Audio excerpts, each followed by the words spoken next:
Pakita ko muna sa inyo yung labas.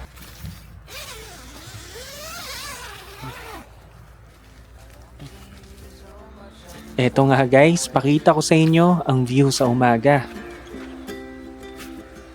We got everything here, at least to stay alive, and the time that we share makes it over. Tapos guys, konting konting lakad pa. Yung pala yung sikat sa lugar na to, yung Nambalan River. Doon, maraming mga kubo doon, ganun. Tapos marami rin pupuntang mga turista doon.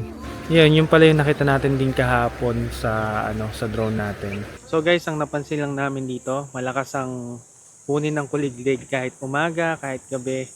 Ewan ko lang kung naririnig nyo, pero ang lakas talaga niya. Tapos ngayon, siguro ngayong araw, lilibutin natin yung buong campsite.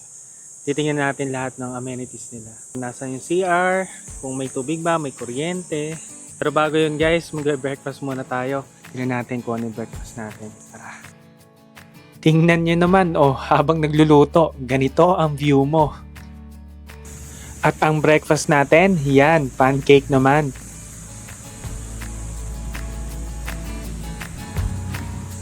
Breakfast. Breakfast! Nauna na ako.